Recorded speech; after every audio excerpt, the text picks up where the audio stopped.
Now, if there's one disease that I know most gardeners have faced, and it's a bad one.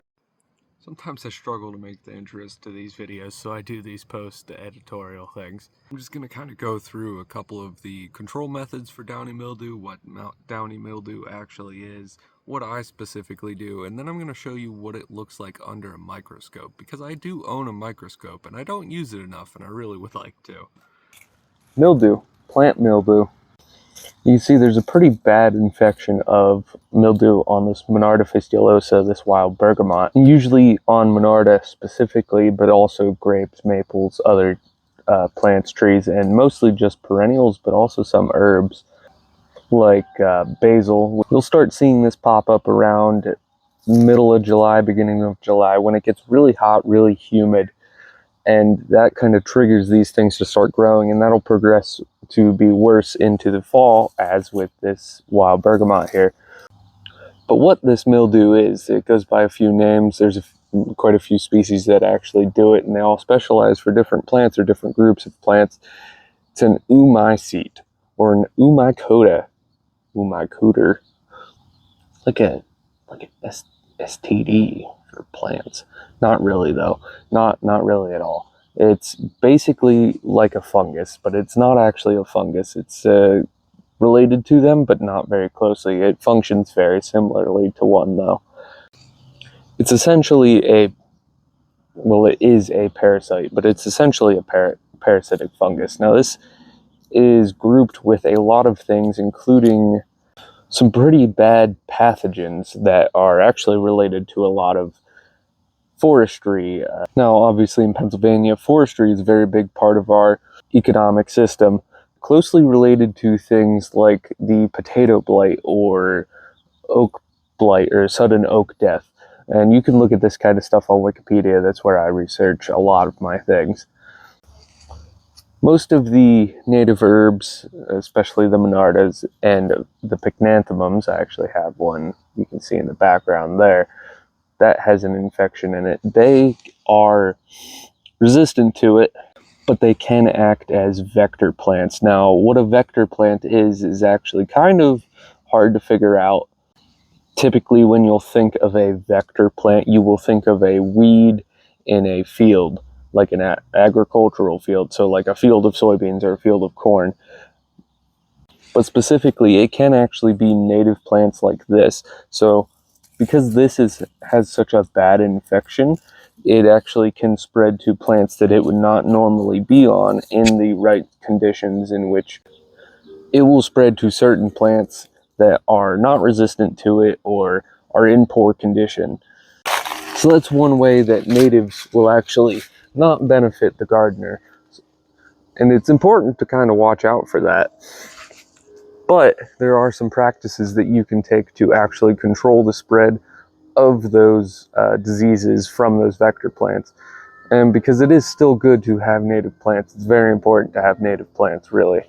One of the easiest ways to control mildew is actually to use a chop and drop along with a neem oil solution, which is just very simple. You just spray that on after you mix it to the proper specifications. You can pick stuff like that up on Amazon for pretty cheap, a concentrated formula. You just mix it with the directions on the bottle. Gives you something like this. Well, you have to pump it first. You just spray that on your plant, and you have to set it correctly. You can pick a bottle like this up just from the Dollar General for like $5 or something. You just spray it on your plant. And neem oil acts as a sort of alternative to synthetic fungicides, but it is a fungicide chemical. So that'll actually kind of kill it off and keep it down. Now, when you have an infection this bad, which this is an occurrence of just how this plant grew, as you can see, it wasn't too bad on this one. That's because it had more upright, very open structure. This one was very clustered, really. For these, you're going to want to cut them down. So just grab a pair of clippers and actually cut the right plant for one. You just cut it down. The older stems usually have it worse. Younger ones are more resistant to it. Now, you're not going to want to compost these or anything. You're going to want to throw these right in the garbage. But before I do that, you can see these younger stems here. I'll spray them down. Since they are more resistant, they have a tendency to grow out of it. But obviously, at the end of the season here, it's not really going to matter. I just want these to kind of spread in this pot for right now. And to kind of illustrate this vector plant issue with among native plants, even it can be a problem. Pycnanthemum tenuifolium right here, and you can see that it's got the powder on it, and you can see right in front of it is Monarda punctata. Now, because I had such a bad Monarda fistulosa infection, this actually caught it once I moved these close to here, and they're very close together, and they have these leaves fall on them and stuff. So they got it, but they're small, so they're more resistant, and same goes for these tenuifoliums here. But we can even go right over here to the larger plant, and you can see that whole thing's getting infected and stuff. That's okay, though. It'll die back soon. These seeds are set. But we have Pycnanthemum incanum right here. Now, you don't really see any mildew on that, and I think that is just because of the structure of how this grows. You can see it's a lot more open compared to these leaves, which are a lot smaller, a lot closer together. But this also has this bark, and they kind of shoot upwards, and I don't know. There's just a lot of factors that can really play into it. So I'll come in here and I'll spray this down just a little bit. I'm really not worried about it on this one. It's actually the first year that this actually got this bad, and that's just because of where I put them this year. You see I have a pot of wild bergamot there. You can see the mildew from here. Come through this fence, and I have pretty nice basils. I got one, two, I got a whole pot here. There's a resistant variety back there. But you don't really see any signs of powdery mildew at all. And that's simply because I came in here before they even had it. I sprayed them with the neem oil. In fact, I sprayed all of these mints with the neem oil too, because it can infect those crops. And I presented the physical barrier of the fence, so the spores could not get into here unless I brought the infected plant material into here, or I used unclean snippers, or just even my hands. So I wash my hands if I work out there and come in here to work with things. My hands get washed, so it doesn't get infected in here. Let's kind of go through a couple of the control methods again, because I feel like I blazed through it real quick, didn't explain very well. Physical barriers. So something like a fence, a wall, even a line of trees. Have something between a crop that can be susceptible to it and a crop that will definitely be susceptible to it. Or even ones that aren't typically susceptible, don't keep them anywhere near infected plants. The other option is to just outright remove infected plants and infected material. Just get rid of them, burn them, throw them in the trash. The other options, especially in like a prairie, but not really, fire. Fire actually controls how much of a population of mildew can be present. If something is being burnt or mowed frequently, it's not going to have time to establish on plants that aren't there.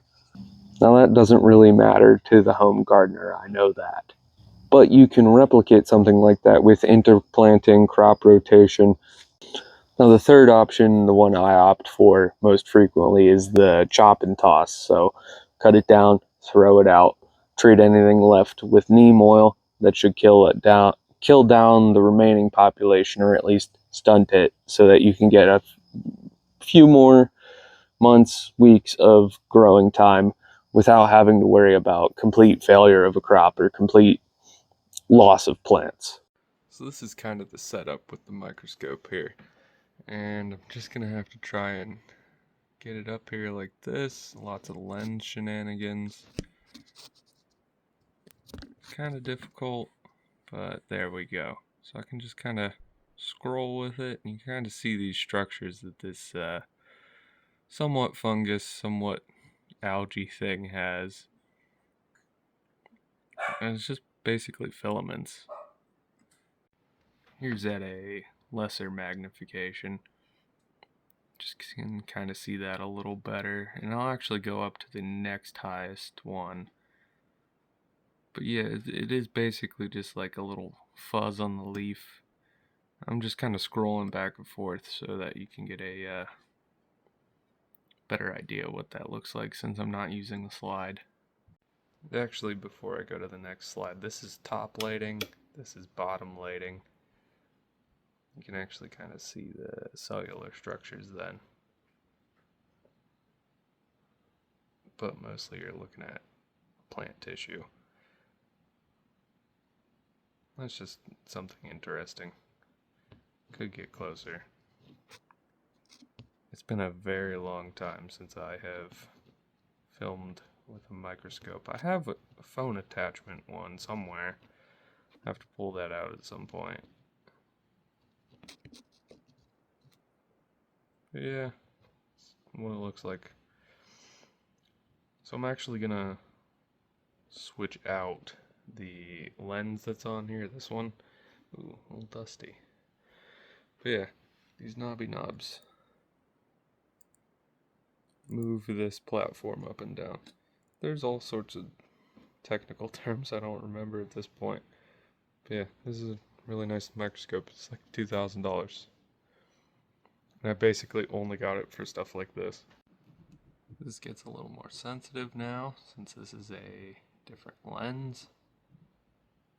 That's bottom lighting. Let's switch to top lighting. Yep. Oh, too much. So you can definitely see this has the, I don't know what type of structure that is. You can see the spore parts in there. This is the middle highest setting for this lens, so I'm going to zoom out. Here is the lowest setting for this lens.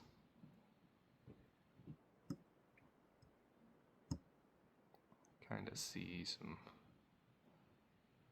pretty cool structures there, but not quite the anatomy of it really. Let's see what it looks like on bottom lighting. Pretty much the same. And I'll switch to the highest lens now. Now it's a shame because you can't actually use top lighting on this. But this is so close to the thing, and since it's not on a slide or anything, you can't really see anything. Doesn't help that I'm filming through a phone camera. But yeah, you can kind of make out the silhouettes and stuff. I don't know, just wanted to mess around with this, so I'll go to the outro now. I'd like to thank you for watching. This was a freehand video, just something different I wanted to try. So thank you for watching. Make sure to like the video or leave a comment about any of the ways that you treat for downy mildew. It's a very common garden problem, so I'd love to hear about any other ideas you might have. Or just let me know about any other plant pathogens that you've dealt with. I'd always down to read about that. It can be actually just as interesting as the plants themselves that I study. But again, thank you for watching.